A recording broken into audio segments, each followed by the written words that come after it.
नमस्कार. महाराष्ट्राचा हवामान अपडेट या यूट्यूब चॅनलमध्ये पुन्हा एकदा सगळ्यांचं स्वागत आहे. सध्या पाहू शकता पुढचा म्हणजे उद्याचा दिवस 2 जून महाराष्ट्रामध्ये वातावरण हवामान कसं असेल, कोणकोणत्या भागामध्ये पावसाची शक्यता बनते, त्याचबरोबर मान्सूनची जी पुढची हालचाल आहे ही कशी असेल भारतामध्ये, त्याचबरोबर केरळमध्ये कधीपर्यंत दाखल होऊ शकतो आणि त्यानंतरनं महाराष्ट्रामध्ये येण्याची शक्यता कधीपर्यंत आहे, कोणत्या तारखेपर्यंत असेल, त्याचबरोबर उद्या आणि परवा महाराष्ट्रामध्ये कोणकोणत्या ठिकाणी पावसाची शक्यता बनते याबाबत आजच्या व्हिडिओमध्ये जाणून घेऊयात. तत्पूर्वी नवीन असाल महाराष्ट्राचं हवामान अपडेट या यूट्यूब चॅनलवर तर आत्ताच सबस्क्राईब करून घ्या. त्याचबरोबर बेल आयकॉनला सुद्धा क्लिक करा म्हणजे सगळ्या महत्त्वाच्या अपडेट तुमच्यापर्यंत वेळेवर पोचतील. तर आजच्या हवामान अपडेटमध्ये आपण मान्सूनची सध्याची स्थिती, केरळमधील प्रवेशाबाबतचा संभ्रम आणि महाराष्ट्रामधील पुढील 24 ते 48 तासांमध्ये पावसाचा अंदाज जाणून घेणार आहोत. तर सध्या जर तुम्ही मॅप पाहिलात अधिकृत IMDच्या वेबसाईटवर देण्यात आला आहे आजच्या अपडेटनुसार, तर पाहू शकता 30 मे ते 1 जूनपर्यंतची ही जी लाईन आहे, या लाईननुसार जो अंदाज दिला होता त्यापेक्षा मान्सून जो आहे अपेक्षेपेक्षा उशिरा पोचत आहे. अजूनही भारतामध्ये केरळमध्ये त्याची एंट्री झालेली नाही आहे. पाहू शकता या सीमेवर अद्यापही तो रखडलेला आहे. तर यासाठी पुन्हा अजून उशीर होण्याची शक्यता आहे. ज्या पद्धतीने आपली अंदाजित वेळ असतो त्यापेक्षा सुद्धा मान्सून जो आहे 1 जूनची जी रेड लाईन तुम्ही पाहिलीत तर या ठिकाणी आहे, त्यापेक्षा सुद्धा मान्सूनला उशीर होत आहे. याचा अर्थ महाराष्ट्रामध्ये त्याची एंट्री व्हायला 10 ते 12 जूनपर्यंत वेळ लागण्याची शक्यता आहे. सर्वप्रथम महत्त्वाची माहिती म्हणजे काही जे न्यूज चॅनल आहेत आणि सोशल मीडियावर 1 जून रोजी मान्सून केरळमध्ये दाखल झाल्याच्या बातम्या ज्या आहेत ह्या प्रसारित झाल्या होत्या. मात्र ही माहिती अधिकृत नसून चुकीची ठरली आहे. भारतीय हवामान विभागानं अद्याप केरळमध्ये मान्सून दाखल झाल्याची घोषणा ही केलेली नाही आहे. तुम्ही पाहू शकता यामध्ये सुद्धा आजची जी अपडेट आहे यामध्ये सुद्धा जी दिलेली माहिती त्यानुसार अजूनही ब्लू लाईन केरळला टच झालेली नाही आहे, केरळमध्ये प्रवेश झालेला नाही आहे. तर हवामान विभागाच्या माहितीनुसार पुढील 2 ते 3 दिवसामध्ये वातावरण मान्सूनसाठी अनुकूल होण्याची शक्यता आहे आणि त्यामुळे मान्सून जो आहे केरळच्या अगदी जवळ पोचला असला तरी अधिकृत प्रवेशासाठी घोषणा अद्यापही झालेली नाही आहे. अधिकृत जी काही प्रवेश आहे मान्सूनचा तो अजूनही केरळमध्ये झालेला नाही आहे. त्यामुळे सोशल मीडियावरील अफवा किंवा डिलीट झालेल्या पोस्टवर विश्वास ठेवण्याऐवजी हवामान विभागाची अधिकृत वेबसाईट जी आहे त्यावर अपडेट चेक करा आणि त्यावर विश्वास ठेवा. आणि यासाठीच आपल्या चॅनलला सुद्धा सबस्क्राईब करून ठेवा, कारण सगळ्या अशा महत्त्वाच्या अपडेट आपण तुमच्यापर्यंत देत असतो.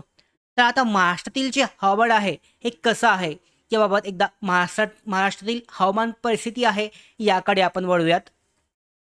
तर पाहिलं तर पाहू शकता यामध्ये तुमचा जो उद्याचा जो मॅप दिसतोय 2 जून संध्याकाळचा, तर महाराष्ट्रामध्ये कोणकोणत्या ठिकाणी पावसाची शक्यता हे दिसून येते. तर नाशिक हलका तो मध्यम स्वरूपाचा दिसतोय, त्याचबरोबर कल्याण डोंबिवली आहे, पुणे आहे, बारामती सुद्धा दिसतोय.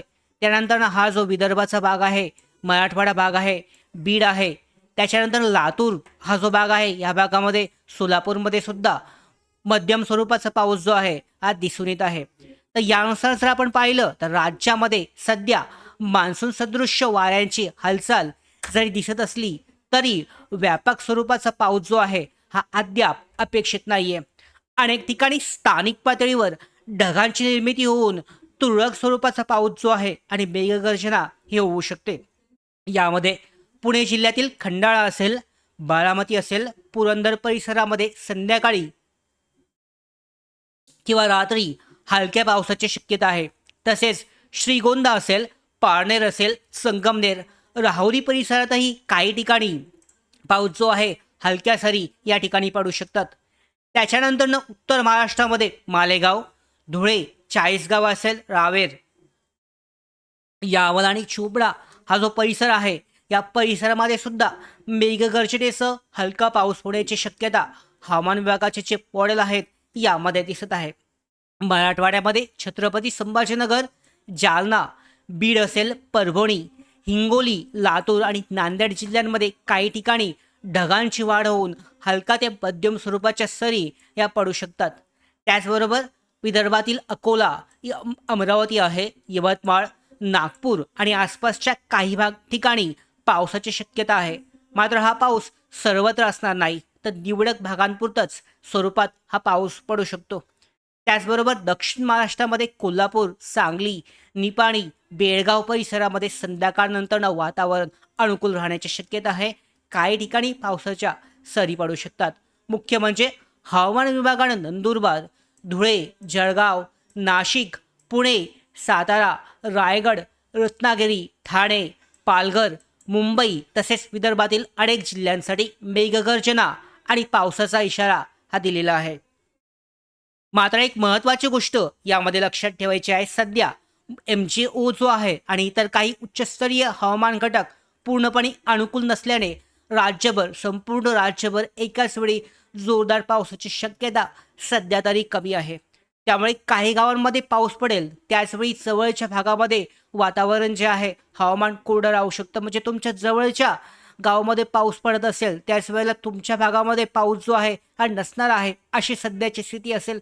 पूर्णपणे संपूर्ण जो पाऊस आहे व्याप्ती असणारा हा सध्या तरी सुरू झालेला नाहीये. तर शेतकरी बांधव आणि प्रवास करणाऱ्यांनी स्थानिक हवामान अपडेट लक्ष ठेवणं आवश्यक आहे, कारण स्थानिक हवामान जे आहे हे बदलत आहे. काही ठिकाणी पाऊस आहे, काही ठिकाणी कोरडं वातावरण आहे.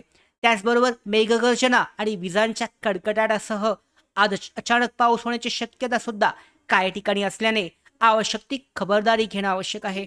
तर अशा पद्धतीने सध्या या मान्सूनच्या पावसासंदर्भातले अपडेट आहेत. उद्या सुद्धा काही भागांमध्ये पाऊस होण्याची शक्यता आहे. थोडे अजून दिवस वाट पाहायला लागणार आहे. 10 ते 12 जूनपर्यंत मान्सून जो आहे सर्वव्यापी महाराष्ट्रामध्ये सक्रिय होईल आणि याबाबतच्या पुढच्या सगळ्या अशाच महत्त्वाच्या अपडेट येण्यासाठी महाराष्ट्राचं हवामान अपडेट या यूट्यूब चॅनलला सबस्क्राईब करा. धन्यवाद.